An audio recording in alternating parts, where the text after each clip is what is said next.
మోహన్ గారు మీరు చెప్పండి. అమ్మా రెండే మాటలు చెప్తా, ఎక్కువ ఏం చెప్పాను, రెండే మాటలు చెప్తా. ఎక్కడైతే ఎలక్షన్ జరుగుతుందో, ఏ రాష్ట్రాలలో ఎలక్షన్ ఉంటుందో ఆ రాష్ట్రాలకు లబ్ధి చేకూరే విధంగానే బడ్జెట్ కనిపిస్తా ఉంది. మీరు గమనించండి ఒకసారి. ఇప్పుడు 2025 బడ్జెట్ లో ఏముందమ్మా? ఢిల్లీ ఎలక్షన్ ఉంది కాబట్టి, రేపు బీహార్ ఎలక్షన్ ఉంటది కాబట్టి, ఇది ఆ విధానం. దేశం లోపల అసలు ఎన్ని రాష్ట్రాలు ఉన్నాయి, ఏ రాష్ట్రంలో ఏం సమస్యలు ఉన్నాయి, దేశ స్థాయిలో ఏమున్నాయి, రాష్ట్ర స్థాయిలో ఏమున్నాయి గమనించి దేశ స్థాయి సమస్యల పరిష్కారం కొరకు బడ్జెట్ రూపకల్పన చేయాలి. ఇప్పుడు ఎట్లున్నది బడ్జెట్ చూస్తే అంటే, ఎలక్షన్ ఉన్న రాష్ట్రాలకు ఎక్కువ బడ్జెట్ పెట్టిండ్రు, ఎలక్షన్ లేని రాష్ట్రాలకు తక్కువ బడ్జెట్ పెట్టిండ్రు. అట్లనే ఇప్పుడు ఆంధ్రప్రదేశ్ ఉన్నది. ఆంధ్రప్రదేశ్ చంద్రబాబు నాయుడు వాళ్ళతో భాగస్వామి కాబట్టి కొంత మొగ్గు చూపే ప్రయత్నం చేస్తా ఉన్నారు. నేను అడుగుతా ఉన్నా, అసలు తెలంగాణ రాష్ట్రానికి ఈ 11 సంవత్సరాలలో ఇది 11వ బడ్జెట్. ఈ 11 బడ్జెట్లల్లా నిజంగా ప్రభుత్వం కేటాయించింది ఎంత, విడుదల చేసింది ఎంత, ఖర్చు అయింది ఎంత? ఒక్కసారి నిర్మలా సీతారామన్ గారు కూడా ఇండైరెక్ట్ గా ఆంధ్రప్రదేశ్ మనిషి, ఆమె తమిళనాడుకు సంబంధించిన అత్తగారు మాత్రం ఆంధ్రప్రదేశ్. పోనీ ఆమెను ఆంధ్రప్రదేశ్ కి న్యాయం చేసే ప్రయత్నం చేసిందా అంటే అక్కడ కూడా నిర్మలా సీతారామన్ ఫెయిల్ అయింది. పోనీ తెలంగాణకు వచ్చేసరికి నేను ఒకటే సూటి ప్రశ్న అడుగుతున్నా, అది బీజేపీ ప్రభుత్వాన్ని కానీ నిర్మలా సీత, అసలు ఈ 11 సంవత్సరాలలో మీ కేటాయింపులు అంతంత మాత్రమే. నేను అడుగుతున్నా, ఈ కోచ్ ఫ్యాక్టరీ ఏమైంది వరంగల్ది? దాని కేటాయింపులు ఇవి, దాని పరిస్థితి ఏంది? అట్లనే ములుగులో ప్రారంభించిన గిరిజన యూనివర్సిటీకి కేటాయింపులు ఏవి? అసలు ఏం జరుగుతుంది ఈ దేశంలో? అసలు ఒక్కసారి ఆలోచన చేస్తే, ఇప్పుడు వికసిత్ భారత్ అన్నారు, వికసిత్ భారత్ లో మరి తెలంగాణ యొక్క ప్రాధాన్యత ఏంటిది? వికసిత్ భారత్ లో నేను అప్పుడు కూడా చెప్పినా, ఈ రోజు మార్నింగ్ కూడా ముద్రా లోన్ల విషయంలో నేను అంత అడిగితే అట్లా లెక్కలు చెప్పారు. నేనేం అడుగుతున్నా అంటే, ప్రభుత్వము ముద్రా లోన్ ఇస్తాము వితౌట్ షూరిటీ అన్న మాట చెప్పితే, ఎక్కడైనా 1,00,000 పైచిలకు రూపాయలు, 5 లక్షలు కానీ, 10 లక్షలు కానీ, 20 లక్షలు కానీ వితౌట్ షూరిటీ పైసలు ఇచ్చింది ఎక్కడైనా ఈ దేశంలో ఉందా అని అడిగిన. అది కూడా లేదు. నేనేమంటున్నా అంటే, ఈ బడ్జెట్ విషయంలో రెండే మాటలు చెప్పచ్చు, పారదర్శకత లేదు, పార్షియాలిటీ ఉంది. వాళ్ళకి ఎవరి దగ్గర పొద్దుగా లేచి మోడీతో ఎవరు ఉంటారు, వాళ్ళకి న్యాయం జరిగే విధంగా ఉంది. ఇంకోటి ఇందులో కూడా ఉందమ్మా, పబ్లిక్ అండ్ ప్రైవేట్ పార్ట్నర్షిప్ మీద కూడా ఒక ప్రాజెక్టు తీసుకున్న సందర్భంలో ఈ అదానీ అంబానీ మోడీ గారి వ్యవహారమే కనిపిస్తుంది తప్ప, ఎక్కడైనా మీరు గమనించండి, ఈ పబ్లిక్ అండ్ ప్రైవేట్ పార్ట్నర్షిప్ లోపల ఎక్కడైనా పారదర్శకత ఉందా? పేపర్ మీదనే ఎస్టిమేట్లు పెరుగుతా ఉన్నాయి. ఇక ఇన్కమ్ ట్యాక్స్ విషయంలో ఏమంటారు, సీనియర్ సిటిజన్స్ కు ఏమి సడలింపది? సీనియర్ సిటిజన్ కు 50,000 నుంచి 1,00,000 రూపాయల సడలింపు. నేను అడుగుతా ఉన్నా, ఇన్కమ్ ట్యాక్స్ లో కూడా తప్పులు జరుగుతా ఉన్నాయి, దయచేసి సరిదిద్దమని చెప్తా ఉన్నాం. ఎంతో మంది మీద ఈ ఇన్కమ్ ట్యాక్స్ రేడ్స్ అయితా ఉన్నాయి. చట్టం ఏం చెప్తుంది? ఇన్కమ్ ట్యాక్స్ రేడ్ అయినప్పుడు వాళ్ళ దగ్గర డబ్బు ఏదైతే అన్యాకృతంగా జమ చేయబడ్డదో, అన్యాతరంగా ఉన్నదో అన్న దానికి 10 times పెనాల్టీ వేయవచ్చు. ఎత్తలేరు అంటే ప్రభుత్వం యొక్క ఇన్కమ్ ను తగ్గించుకోవటం ఒక ఎత్తు అయితే, వాళ్ళకి ఇష్టమైన రీతిలో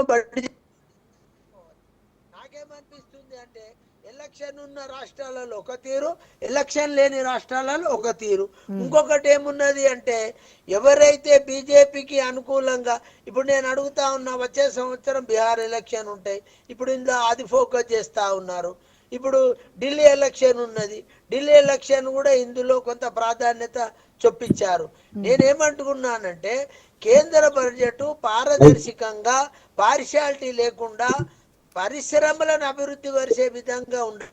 అది ఏ పరిశ్రమ అన్నా కానీ, ఉదాహరణకు తెలంగాణలో IDPL ప్రాజెక్టు ఉండే అమ్మా, ఇండియా ఫార్మాసిటికల్ ఉండే, ఆ ప్రాజెక్టు మూతపడ్డదమ్మా. తెరిసే కొరకు కిషన్ రెడ్డి గారు ఏమన్నా ప్రయత్నం చేసిర్రా?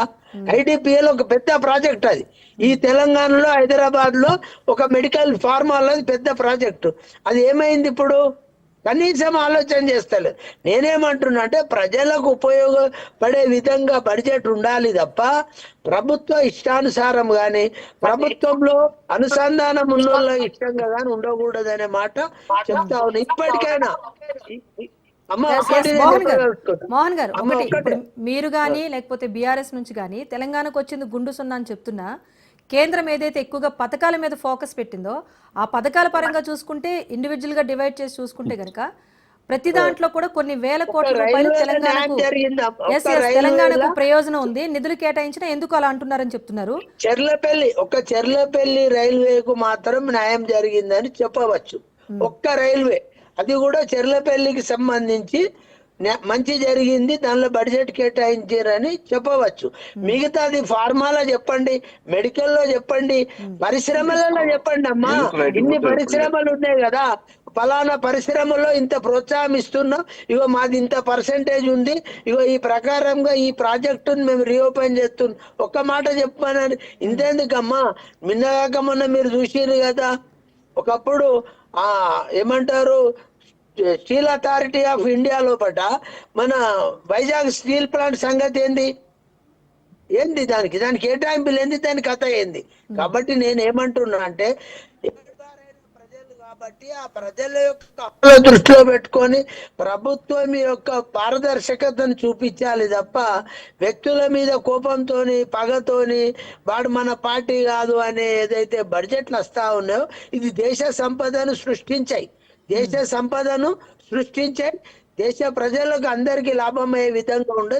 ఎవరో కొందరు లాభపడతారు, ఏదో కొన్ని రాష్ట్రాలకు లాభం చేకూరుస్తుంది. ఉదాహరణకు తమిళనాడుకు సంబంధించి లేదా మీరు మహారాష్ట్ర నాగపూర్ చూడండి, మరి వీళ్ళంటారు మేమందరిని సమానం చూస్తామంటే నాగపూర్లో వేసిన రోడ్లు హైదరాబాద్ లో వేసిందమ్మా. మీరు అడుగుతా ఉన్నారు నాగపూర్ లో వేసిన రోడ్లు హైదరాబాద్ లో వేసిర్రా? గడ్కరీ గారి నియోజకవర్గంలో నాగపూర్ లో ఉన్న రోడ్లు హైదరాబాద్ లో ఎందుకు వేయలే? State question. కాబట్టి ఈ బడ్జెట్ ఏదైతే ఉందో మరి ఆ ప్రభుత్వం యొక్క లెక్కలు కానీ అధికారులు చెప్పిన అంశాలు కానీ లేదా ప్రభుత్వం ప్రవేశపెట్టిన ఏదైతే బడ్జెట్ ఉందో అది ఆశాజనకంగా లేదు. ముఖ్యంగా దళితుల పట్ల ఏం అంశమల్లా లేకెత్తి చూపెట్టిండ్రు, లేవనెత్తిర్రు. దళితులకు ప్రోత్సాహకంగా మేము ఇది చేస్తున్నాము, ఈ అంశం ఉంది అని ఏమన్నా ఉందా? ఈ రిబేట్ ఉంది, ఈ మార్జిన్ మనీ ఉంది, లేదా మేము ఇంత కన్సెషన్ ఉన్నది, ఏదన్నా అందులో దళితుల పట్ల ఈ దేశంలో దాదాపు 21% దళితులు అంటే షెడ్యూల్ క్యాస్ట్ వాళ్ళే ఉన్నారు. 21% వాళ్ళకి ఏం కేటాయింపులు ఉన్నాయి దేశవ్యాప్తంగా, ఏ రకంగా ఇన్సెంటివ్స్ ఉన్నాయి వాళ్ళ ఫ్యాక్టరీల విషయంలో కానీ వాళ్ళ ప్రాజెక్టుల విషయంలో కానీ లేవు.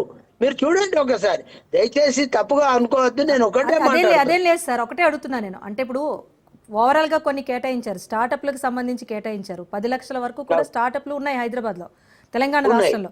వీటికి ఓవరాల్ గా ఇచ్చిన స్టార్టప్లో ఏదైతే 1.50 లక్షల కోట్లు ఇచ్చారో ఇందులో 50 కోట్ల వరకు ఈ స్టార్టప్స్కి వస్తాయని ఒక వాదన వస్తుంది.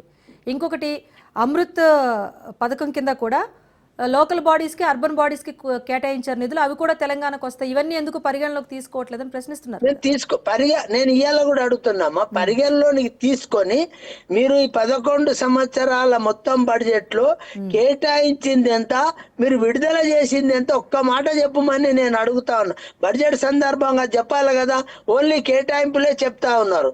నేను అడుగుతా ఉన్నా ఇప్పుడు డిబేట్ లో మన బీజేపీ నాయకులను, కేటాయించింది విడుదల చేసింది ఎంత, దీనికి వ్యత్యాసం చెప్తే ఆటోమేటిక్ మన మీద చూపెట్టిన పార్షియాలిటీ అర్థమైపోద్ది కదా. నిష్పక్షపాతంగా మాత్రం బడ్జెట్ లేదు, ఇది నేను చెప్తలేను, ఏ పార్టీలో ఈవెన్ బీజేపీ మిత్రులు కూడా చెప్తారు వేరే రాష్ట్రాలలో. ఎందుకంటే ఒక్క మాట, ఎలక్షన్ దృష్టిలో పెట్టుకొని రాష్ట్రాల వారీగా ఇది రాష్ట్రాల బడ్జెట్ తీరే కనిపిస్తా ఉంది, దేశ బడ్జెట్ తీరు కనిపిస్తలేదు. రాష్ట్రాల బడ్జెట్ ను పోలి ఉంది అని నేను భావిస్తా ఉన్నాను. ఇది నిజంగా కూడా అట్లనే